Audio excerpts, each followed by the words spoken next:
Hey guys, ये आपका part 7th है कॉम्प्लेक्स एनालिसिस का for BSc 6th same and for BSc third year mathematics के लिए। इससे प्रीवियस वीडियो पे हमने एनालिटिक फंक्शंस को देखा था। तो एनालिटिक फंक्शन के इंपॉर्टेंट क्वेश्चन प्रीवियस वीडियो पे हमने कुछ देखे थे, इस वीडियो पे भी हम देखने वाले। तो अगला क्वेश्चन आपके पास है, if W equals to log Z find D W upon D Z and determine where W is non analytic. W equals to log Z आपको दे रखा है, हमें D W upon D Z find करना है और हमें यही बताना है कि डब्ल्यू जो कॉम्प्लेक्स नंबर है वो आपका किस पॉइंट पे नॉन एनालिटिक है, मतलब किस पॉइंट में उसका डेरिवेटिव नहीं निकल सकता है। ये चीज़ हमें यहाँ पर बताना है, किस पॉइंट में आपका नॉन डिफरेंशिएबल है। ठीक है, तो W equals to log Z लिखा है तो इसको हम कंपेयर करेंगे किस इक्वेशन से, W equals to U X Y plus V X comma Y, जहाँ पर एक्स और वाई आपके पैरामीटर्स है। ठीक है, अब देखो लॉग जेड है तो जेड हमारे पास कॉम्प्लेक्स नंबर है, इसको हम कुछ इस फॉर्म पे लिख सकते हैं, एक्स कॉमा वाई है तो एक्स प्लस आयोटा वाई, जहाँ एक्स आपका रियल पार्ट है, वाई आपका इमेजनरी पार्ट है। ठीक है, तो W किसके इक्वल दे रखा है आपको, लॉग Z, मतलब log x plus iota Y. अब इसको भी हम यहाँ पर रेड्यूस कर सकते हैं। यहाँ पर हम क्या करेंगे, यूलर्स आइडेंटिटी का यूज़ करेंगे।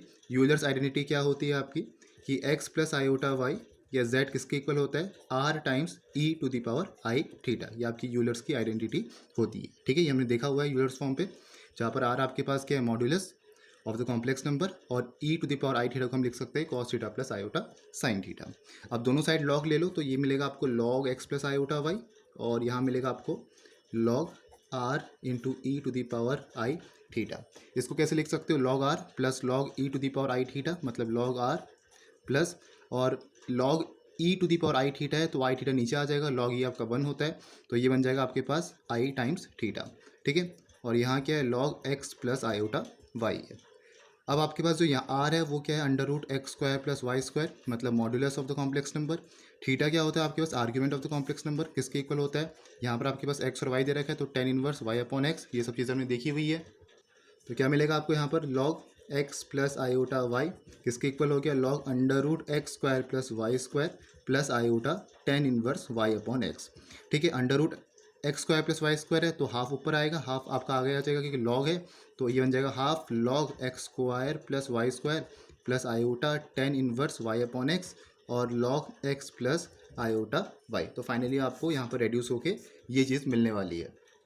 अब आपकी ये इक्वेशन कंपेरेबल है इससे, पहले आपकी कंपेरेबल नहीं थी क्योंकि लॉग जेड था, जेड में आपके कॉम्प्लेक्स नंबर है पूरा तो उसमें आपका इमेजिनरी पार्ट भी था।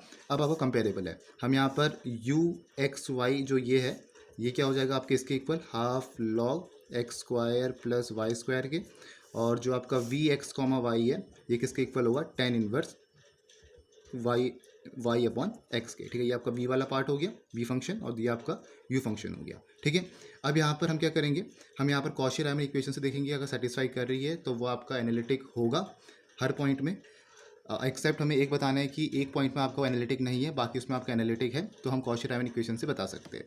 तो हमारे पास कॉशी-रायमन इक्वेशन क्या होती है, partial derivative of you with respect to x किसके इक्वल आना चाहिए, partial derivative of we with respect to y with respect to y, और partial derivative of we with respect to x किसके equal आना चाहिए, minus time partial derivative of you with respect to Y.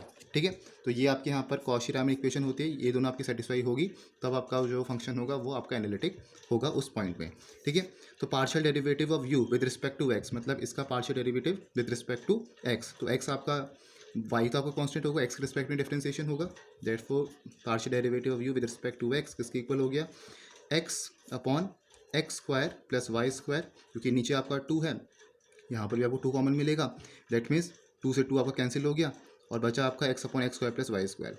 फिर आप निकालो यहाँ पर partial derivative of you with respect to Y, कौन सा वाला, ये वाला पार्ट। ठीक है, विद रिस्पेक्ट टू वाई, तो यहाँ मिलेगा आपको Y upon X square plus Y square, इसमें आपका एक्स कांस्टेंट हो जाएगा यहाँ पर। ठीक है, तो वाई बचेगा, Y upon X square plus Y square, two से टू कैंसिल, और यहाँ मिलेगा D V upon D Y, V का आपको यहाँ पर पार्शियल डेरिवेटिव करना है विद रिस्पेक्ट टू वाई, तो मतलब इसका करना है tan inverse Y upon X है, तो आपका एक्स कांस्टेंट होगा तो मिलेगा आपको minus time Y upon X square plus Y square. फिर है आपका partial derivative of we with respect to Y, ये आपका एक्स होगा, एक्स के रिस्पेक्ट में करते आपको माइनस आया, विद रिस्पेक्ट टू वाई करेंगे, दैट मीन्स आपका ये वाला इसको हमें वाई के रिस्पेक्ट में डिफरेंशिएट करना है पार्शियली, तो आपको जो एक्स होगा वो कांस्टेंट होगा।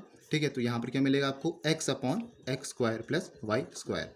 अब यहाँ पर कॉशी-रायमन इक्वेशन को देखेंगे, partial derivative of you with respect to X ये वाला और विद रिस्पेक्ट टू वाई ये वाला, ये दोनों आपके इक्वल है, और v अपॉन एक्स मतलब ये वाला, और आपके पास है u ये वाला पार्ट और ये वाला पार्ट, तो ऑलरेडी माइनस है तो माइनस माइनस कैंसिल आउट हो गए, तो ये दोनों भी आपकी इक्वल है। ठीक है, मतलब कॉशी रायमन इक्वेशन आपकी सेटिस्फाई कर रही है, एक्सेप्ट किस पॉइंट पे नहीं करेगी, एक्सेप्ट एट ऑरिजिन। ऑरिजिन भी इसलिए नहीं करेगी क्योंकि आपका डिनोमिनेटर पे x और y आ रहे दोनों टर्म्स, तो अगर आपका x कॉमा वाई ये आपका 0,0 होगा, मतलब ऑरिजिन पे हम बात करेंगे, तो आपका यहाँ पर क्या आ जाएगा, 1/0 के फॉर्म पे आ जाएगा, डिनोमिनेटर पे आपका 0 आ जाएगा तो अनडिफाइंड हो जाएगा, तो लिमिट आपकी एग्जिस्ट यहाँ पर नहीं करेगी। ठीक है, तो ऑरिजिन पे ये आपका जो फंक्शन है वो एनालिटिक नहीं है, बाकी सब जगह ये आपका एनालिटिक है। ठीक है, तो इस तरीके से ये क्वेश्चन को आपको यहाँ पर सॉल्व करना है। अगले क्वेश्चन पे चलते हैं। नेक्स्ट क्वेश्चन आपसे पूछा है कि w equals to F of Z, function आपको दिए जहाँ पर z आपके पास कोई कॉम्प्लेक्स वेरिएबल है 1 + z अपॉन 1 - z, हमें फाइंड करना है dw upon dz determine where F Z is non analytic. हमें dw अपॉन dz मतलब हमें w का डेरिवेटिव फाइंड करना है विद रिस्पेक्ट टू z, और हमें ये बताना है कि ये फंक्शन आपका किस पॉइंट पे नॉन एनालिटिक है, किस पॉइंट पे ये आपका डिफरेंशिएबल नहीं है। ठीक है, पहले हम यहाँ पर dw अपॉन dz निकालेंगे। किस तरीके से निकालेंगे, देखो हमें dw अपॉन dz निकालना है, मतलब हमें f डैश z निकालना है। ठीक है, तो उसको हम लिमिट से फाइंड आउट कर सकते हैं, जो हमने पढ़ा है यहाँ पर, limit delta z tending to 0 f of z plus delta z minus f of z upon delta z। ठीक है, तो इससे यहाँ पर निकालेंगे। अब यहाँ पर देखो फंक्शन में कि आपका z प्लस डेल्टा z है, फंक्शन के आपके पास ये है 1 + z अपॉन 1 - z, तो z के जगह रखो z प्लस डेल्टा z, तो ये आएगा limit delta z tending to 0 और 1 + z प्लस डेल्टा z, और नीचे बनेगा 1 माइनस z है तो z प्लस डेल्टा z, और माइनस एफ ऑफ जेड है, एफ ऑफ जेड मतलब यही function same 1 + z upon 1 - z upon क्या आएगा, डेल्टा z आएगा। ठीक है, तो इसको आप यहाँ पर रिड्यूस कर सकते हो, अभी मैं डायरेक्टली लिख रहा हूँ यहाँ पर टाइम बचाने के लिए। आप क्या करना है, इसको एलसीएम लेना कुछ इस तरीके से, limit delta z tending to 0 और 1 minus z plus delta z, और आपका 1 - z और साथ में डेल्टा z भी आपका यहीं पर आएगा। ठीक है, तो एलसीएम यहाँ पर आप ले सकते हो 1 + z प्लस डेल्टा z और साथ में 1 - z आएगा, और माइनस टाइम 1 + z और यहाँ पर 1 - z प्लस डेल्टा z आएगा। ठीक है, तो इसको मल्टीप्लाई करा के अंदर यहाँ पर खोल के ब्रैकेट को आप यहाँ पर रिड्यूस कर सकते हो, बाकी आपके सब कैंसिल आउट हो जाएंगे, लास्ट में बचेगा आपका 2 और नीचे बचेगा आपका यहाँ पर डेल्टा z, और डेल्टा z आपका न्यूमरेटर डिनोमिनेटर से दोनों कैंसिल आउट हो जाएंगे, तो नीचे बचेगा 1 - z प्लस डेल्टा z, और यहाँ पर बचेगा आपका 1 - z। ये वाला जो आपका डेल्टा z है ये भी आपका न्यूमरेटर और डिनोमिनेटर से कैंसिल आउट होगा। ठीक है, इसको आप खुद करके देखना, इजी है, खाली आपको मल्टीप्लाई कराना है अंदर, और फिर इसको लिख सकते हो यहाँ से limit delta z tending to 0, और ये आपके पास 1 माइनस कितना है, z है, और यहाँ पर 1 - z प्लस डेल्टा z और न्यूमरेटर पे 2 है, तो limit delta z tending to 0 2 upon और ये 1 - z का होल स्क्वायर आपका यहाँ पर बनेगा मल्टीप्लाई करने के बाद। ठीक है, अब देखो यहाँ पर डिनोमिनेटर पे आपका 1 - z का होल स्क्वायर है, तो z अगर आपकी वैल्यू z की वैल्यू 1 होगी, z की वैल्यू 1 होगी तो ये आपका अनडिफाइन हो जाएगा, नीचे आपका डिनोमिनेटर पे 0 आ जाएगा, तो z इक्वल्स टू 1 पे ये आपका फंक्शन नॉन एनालिटिक है, मतलब नॉन डिफरेंशिएबल है। ठीक है, ये चीज़ आपकी इंपॉर्टेंट है। 1 - z है, तो अगर z की वैल्यू 1 होगी तो 1 - 1 0 हो जाएगा, डिनोमिनेटर पे आपका 0 बन जाएगा, दैट मीन्स आपका अनडिफाइन हो जाएगा, यूनिकली और फाइनाइटली एग्जिस्ट नहीं करेगा, तो फंक्शन इस पॉइंट पे z इक्वल्स टू 1 पे नॉन एनालिटिक होगा, बाकी जगह वो आपका एनालिटिक है, एफ ऑफ जेड फंक्शन। ठीक है, तो इस तरीके से क्वेश्चन को आपको यहाँ पर सॉल्व करना है। अब आपकी अगली चीज़ आती है, जब हम यहाँ पर सी आर इक्वेशन को पोलर फॉर्म पे हमें लिखना है, सी आर इक्वेशन को जब हमें यहाँ पर पोलर फॉर्म पे लिखना है तो हम कैसे लिखेंगे। ठीक है, अभी तक यहाँ पर हम कार्टेशियन इक्वेशन की बात कर रहे थे x, y, अब यहाँ पर हम r, थीटा की बात करेंगे, तो किस तरीके से हम कार्टेशियन सी आर इक्वेशन को लिखते हैं, कॉची रायमन इक्वेशन को। क्या रहती है आपकी polar form C R equation की, partial derivative of u with respect to r किसकी इक्वल होता है, दो इक्वेशंस होती है, partial derivative of u with respect to r equal होता है 1/r into partial derivative of v with respect to theta. ठीक है, दूसरी चीज़ क्या है, 1/r partial derivative of u with respect to theta is equals to minus time partial derivative of v with respect to r। तो ये दो important C R equation है पोलर फॉर्म पे। ठीक है, partial derivative of u with respect to r किसकी equal है, 1/r के into partial derivative of v with respect to theta, और दूसरी इक्वेशन क्या है, 1/r partial derivative of u with respect to theta किसके इक्वल है, minus time partial derivative of v with respect to r के। तो अगर आपका पोलर फॉर्म में क्वेश्चन आया, मतलब जहाँ पर आपको x equals to r cos theta, y equals to r sin theta put करना पड़ रहा है, तो उस वक्त आप इस तरीके से सी आर इक्वेशन को सेटिस्फाई करवाओगे। ठीक है। लेकिन ज़्यादातर क्वेश्चन आपके जो कार्टेशियन इक्वेशन वाले जो अभी तक हम पढ़ रहे वहीं से आपके क्वेश्चंस आते हैं। पोलर फॉर्म से जो आपकी पोलर फॉर्म होती है CR इक्वेशन की, यहाँ से क्वेश्चंस कम पूछे जाते हैं। ठीक है। मेन आपका जो कार्टेशियन इक्वेशन है जो अभी तक यहाँ पर हम देख रहे थे, ये वाली इक्वेशन यही आपकी ज़्यादा इंपॉर्टेंट है, तो इसी को आप यहाँ पर देखो, ध्यान पे रखो। बाकी इतना ये उतना आपका इंपॉर्टेंट नहीं है। इसके क्वेश्चन भी करेंगे, क्वेश्चन आ रहे प्रीवियस ईयर पे, लेकिन डायरेक्टली यहाँ से नहीं पूछे गए। ठीक है, तो वो भी यहाँ पर हम देखेंगे। दूसरी चीज़ क्या है, एक तो आपकी CR इक्वेशन होगी, एक और आपका यहाँ पर रिलेशन होता है W equals to F of Z को जब हमें यहाँ पर पोलर फॉर्म पे लिखना है, W equals to F of Z को जब हमें यहाँ पर पोलर फॉर्म पे लिखना है तो हम कैसे लिखेंगे। इससे पहले तो हम क्या कर रहे थे, इससे पहले हम लिख रहे थे U X comma Y plus iota V X comma Y, कुछ इस फॉर्म पे हम लिख रहे थे U X comma Y plus iota V X comma Y. अब अगर हमें यहाँ पर W equals to F of Z, इसको अगर हमें पोलर फॉर्म पे लिखना है तो क्या होगा आपका DW अपॉन DZ, इसका डेरिवेटिव W का विद रिस्पेक्ट टू Z किसके इक्वल होता है, partial derivative of W with respect to R into E to the power minus I theta. ठीक है, तो ये आपका यहाँ पर रिलेशन होता है पोलर फॉर्म पे W equals to F of Z का, जब हम यहाँ पर W का डेरिवेटिव निकाल रहे हैं with respect to Z। W is a complex number, ठीक है, फंक्शन आपके पास है जहाँ पर Z आपके पास कॉम्प्लेक्स वेरिएबल है, तो इसको हम लिख सकते हैं DW अपॉन DZ को partial derivative W with respect to R into E to the power minus iota theta, जहाँ पर e to the power minus iota theta Euler form से हम लिख सकते हैं cos theta minus time iota sine theta. अब देखो यहाँ पर नेक्स्ट अगला क्वेश्चन यहाँ पर हम देखते हैं, इसी से रिलेटेड आपका एक क्वेश्चन है, if F of Z equals to X cube Y into Y minus iota X upon x की power 6 plus Y square where Z is not equals to 0 and F of 0 equals to 0, हमें show करना है कि F Z minus F of 0 upon Z tending to 0 as Z is tending to 0 along any radius vector but not as Z is tending to 0 in any manner. तो question क्या बोला है, हमें यहाँ पर एफ ऑफ जेड एक function दे रखा है where z is a complex variable, ये आपके पास फंक्शन है। ठीक है, और एफ ऑफ 0 की वैल्यू हमें 0 के इक्वल दे रखी है। तो हमें प्रूफ क्या करना है यहाँ पर कि जब आपका जो कॉम्प्लेक्स नंबर है वो 0 की तरफ टेंड कर रहा है along any radius vector. Radius vector क्या होता है ये हमें पता है। यहाँ पर देखो, ये आपके पास हो गया पोल, ये आपके पास यहाँ पर है पॉइंट P, ये आपके पास रेडियस वेक्टर होता है, ये आपके पास एंगल थीटा हो गया। तो R कॉमा थीटा कुछ इस तरीके से यहाँ पर हम लिखते, तो ये आपके पास क्या होता है, रेडियस वेक्टर होता है OP। ठीक है, तो बोले हैं कि Z टेंडिंग टू 0 है along any radius vector, along the radius vector जब आपका Z 0 की तरफ टेंड कर रहा है उस समय जो आपका ये फंक्शन है ये वाला, ये आपका 0 की तरफ टेंड करना चाहिए। और जब आपका हम रेडियस वेक्टर के अलावा कोई बात कर रहे हैं किसी और तरीके से, तब आपका यहाँ पर ऐसा केस नहीं हो रहा है। समझ में आ रहा है, मतलब Z टेंडिंग टू 0 जब आपका रेडियस वेक्टर के अलॉन्ग आपका यहाँ पर जा रहा है तब तो आपका ये जो पार्ट है ये 0 की तरफ टेंड कर रहा है, मतलब ये आपका 0 आएगा। लेकिन इसके अलावा कुछ और होगा तब आपका 0 नहीं आएगा। यही चीज़ आपसे बोली है, बोला कि show that f of Z minus F of 0 upon Z tending to 0, कब as z tending to 0 along any radius vector, जब आपका z 0 की तरफ टेंड कर रहा है अलॉन्ग एनी रेडियस वेक्टर तब आपका ये 0 के इक्वल आना चाहिए। लेकिन किसी और केस में इसके अलावा ये आपका 0 के इक्वल नहीं आना चाहिए, यही चीज़ लिखी है, but not as z tending to 0 in any manner, मतलब इसके अलावा अगर आपका z 0 की तरफ टेंड कर रहा है उस वक्त आपका ये वाला पार्ट 0 नहीं है। ये हमें दो चीज़ें यहाँ पर निकालनी है। ठीक है, तो देखो हमें यहाँ पर क्या दिया है, हमारे पास एफ ऑफ जेड है minus F of 0 upon Z है। ठीक है, पॉइंट हमें यहाँ पर 0 में बताना है कि आपका एनालिटिक है नहीं है, तो पॉइंट 0 की यहाँ पर बात की गई है। F Z minus F of 0 upon Z, तो F of Z minus F of 0 की वैल्यू हमें दे रखी है क्वेश्चन पे, 0 के इक्वल है अपॉन जेड है। ठीक है, तो ये क्या आ गया, F of Z upon Z. ठीक है, इसको यहाँ पर हम डिफरेंशियबिलिटी के जो आपका कॉन्सेप्ट होता है वहाँ से भी ले सकते हैं या डायरेक्टली आप क्वेश्चन से भी उठा सकते हो, ये भी आपका सही रहेगा। अच्छा, आपके पास F of Z upon Z है, तो एफ ऑफ जेड फंक्शन आपको दे रखा है क्वेश्चन पे x cube Y into Y minus iota x, ये पूरा आपको लिखना है यहाँ पर। तो ये आपके पास है x cube y y minus iota x, और क्या दिया है एक्स की पावर 6 प्लस वाई स्क्वायर, और नीचे क्या आपका डिनोमिनेटर पे जेड है, और जेड को आप लिख सकते हो एक्स प्लस आयोटा वाई। ठीक है, ये चीज़ हो गया। अब इसको सेपरेट करो।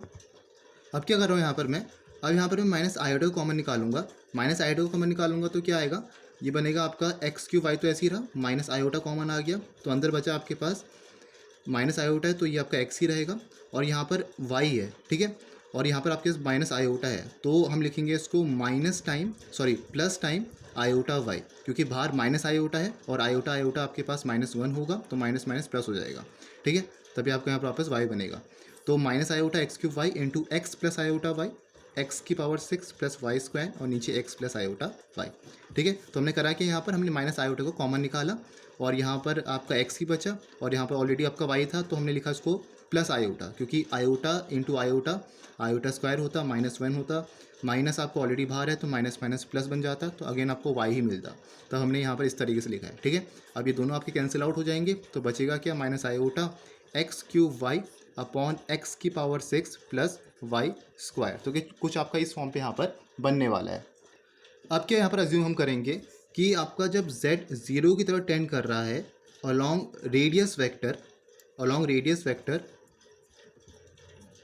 y इक्वल्स टू mx, तो y इक्वल्स टू mx वाली जो आपकी स्ट्रेट लाइन होती है, क्योंकि y इक्वल्स टू mx वाली स्ट्रेट लाइन की इक्वेशन भी ये जो आपका वो रहता है ग्राफ, वो भी आपको कुछ ऐसा ही रहता है। तो हम क्या कंसीडर कर रहे हैं कि रेडियस वेक्टर की जो आपकी इक्वेशन है वो आपका y इक्वल्स टू mx है, ठीक है, जब आपका z 0 की तरह टेंड करता है। तो ऐसे केस हम क्या करेंगे, हम यहाँ पर y की जगह mx पुट करके देखेंगे, ठीक है। तो हमने क्या लिखा है यहाँ पर, we assume that z tending to 0 along radius vector y equals to mx, ठीक है, क्योंकि रेडियस वेक्टर आपका ये होता है y इक्वल्स टू mx वाली स्ट्रेट लाइन भी आपकी यही रहती है, तो इसको यहाँ पर हम कंसीडर कर रहे हैं y इक्वल्स टू mx। ये हमने प्रीवियस वीडियो में भी क्वेश्चन किया था ऐसी, तो उसमें भी हमने कुछ ऐसा ही करा था। लिमिट x टेंडिंग टू 0 और आपके पास यहाँ पर minus iota x cube, y आपके पास mx है अपॉन x की पावर 6 प्लस mx का होल स्क्वायर। आप यहाँ पर लिख सकते हो लिमिट z टेंडिंग टू 0 और यहाँ पर क्या था, f of z minus f of 0 upon z, ठीक है। लिमिट x टेंडिंग टू 0, क्योंकि अभी आपके पास x है तो x टेंडिंग टू 0 आएगा और यहाँ पर क्या मिलेगा आपको, ये आ जाएगा लिमिट x टेंडिंग टू 0। तो यहाँ पर हम कॉमन निकाल के कैंसिल आउट करेंगे तो आएगा आपके पास माइनस आयोटा m और एक x आपको कैंसिल आउट हो गया, एक्स स्क्वायर और नीचे मिलेगा आपको x की पावर 4 प्लस m स्क्वायर, ठीक है। यहाँ से नीचे से हमने एक्स स्क्वायर कॉमन निकाला, ऊपर x के पावर 4 था तो एक्स स्क्वायर कैंसिल आउट हो गया और एक्स स्क्वायर आपका यहाँ पर बचा। अब देखो x टेंडिंग टू 0, हम x टेंडिंग टू 0 यहाँ पर पुट करेंगे x की वैल्यू, तो यहाँ पर आपको 0 मिलने वाला है।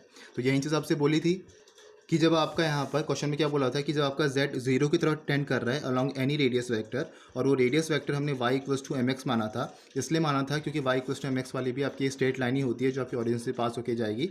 m आपका स्लोप होता है, डिपेंड करेगा कि क्या होगा, लेकिन आपका स्ट्रेट लाइन होगी जो ऑरिजिन से पास होकर जाएगी यहाँ से, ठीक है। तो यही आपका रेडियस वेक्टर होता है, तो इसी को हमने कंसिडर किया था। तो z टेंडिंग टू 0 पे अलॉन्ग एनी रेडियस वेक्टर आपका जो ये पूरा पार्ट है, मतलब ये पूरा पार्ट है, वो कहाँ पर टेंड कर रहा है, 0 की तरफ आपका टेंड कर रहा है। तो ये चीज़ हमें यहाँ पर प्रूफ करनी थी, हमने एक चीज़ यहाँ पर प्रूफ कर दी है। दूसरा क्या बोला है, but not as z tending to 0 in any manner, लेकिन इसके अलावा आपका ऐसा केस नहीं है कि ये आपका 0 की तरफ टेंड करेगा। तो हम क्या कर सकते हैं यहाँ पर, आप इसके अलावा कोई दूसरी इक्वेशन यहाँ पर ले सकते हो, कोई दूसरा कर्व आप यहाँ पर कंसिडर कर सकते हो, ठीक है। तो यहाँ पर मैं क्या बोलूँगा, अभी तो मैंने बोला कि let z tending to 0 along radius vector y equals to mx। अब हम बोलेंगे let z tending to 0 along कोई दूसरा कर्व ले लो, y equals to x square भी ले सकते हो या एक्स क्यूब भी ले सकते हो, बस इसके अलावा आपको लेना है, क्योंकि रेडियस वेक्टर के अलावा हमें कंसिडर करना है। तो आप y equals to x square भी ले सकते हो या एक्स क्यूब भी ले सकते हो। तो क्या मिलेगा, limit z tending to 0 f of z minus f of 0 upon नीचे मिलेगा z, नीचे z ही है, लिमिट x टेंडिंग टू 0 और ये क्या आ जाएगा, minus iota x cube, y अभी आपके पास क्या एक्स क्यूब है तो इंटू एक्स क्यूब अपॉन नीचे x की पावर 6 प्लस और नीचे y है, y था तो ये मिलेगा x की पावर 3 का होल स्क्वायर। तो यहाँ से आप करोगे तो लिमिट x टेंडिंग टू 0 और यहाँ पर मिलेगा आपको पूरा सॉल्व करने से x की पावर 6 और x की पावर 6 कैंसिल आउट हो जाएंगे और नीचे आपका 1 + 1 बचेगा। तो ये बनेगा आपके पास माइनस आयोटा, यहाँ पर है माइनस आयोटा अपॉन 2 बनेगा, ठीक है, क्योंकि ऊपर x की पावर 6 होगा, नीचे भी x की पावर 6 प्लस x की पावर 6, तो ये तो आपके 2 टाइम्स x की पावर 6 हो गए, कैंसिल आउट हो गया, तो बचा क्या, माइनस आयोटा अपॉन 2 और ये आपका 0 के इक्वल यहाँ पर नहीं है। दैट मीन्स मतलब रेडियस वेक्टर के अलावा हम कोई दूसरा कर्व ले रहे हैं यहाँ पर, y इक्वल्स टू mx के अलावा कोई दूसरा कर्व ले रहे हैं, तो उसमें आपका यहाँ पर ये 0 की तरफ टेंड नहीं कर रहा है। तो यहाँ से आपका ये क्वेश्चन भी प्रूफ होता है, ठीक है। तो इस वीडियो पे भी हमने कुछ इंपॉर्टेंट क्वेश्चंस देखे कॉची-रायमन इक्वेशन के और एनालिटिक फंक्शन के, और भी आपके पोलर फॉर्म के कुछ क्वेश्चन हैं जो प्रीवियस ईयर में आ रखे हैं, वो हम नेक्स्ट वीडियो पे करेंगे। उसके बाद आपके हार्मोनिक फंक्शंस है और भी फिर आपका कॉम्प्लेक्स इंटीग्रेशन आता है, वो हम नेक्स्ट वीडियोस पे उसको कंप्लीट करेंगे। तो जल्दी आपका कंप्लीट हो जाएगा। कॉम्प्लेक्स एनालिसिस आपका आसान है, जैसे आपका रियल एनालिसिस था वैसे ही आपका लगभग सेम है कॉम्प्लेक्स भी। फिर हम लीनियर अलजेब्रा में जंप करेंगे। Okay, so hope you like this video. बाकी प्लेलिस्ट का लिंक आपको नीचे मिल जाएगा, बाकी वीडियो से वहाँ से देख लेना। मिलते हैं नेक्स्ट वीडियो पे। Thank you for watching this video.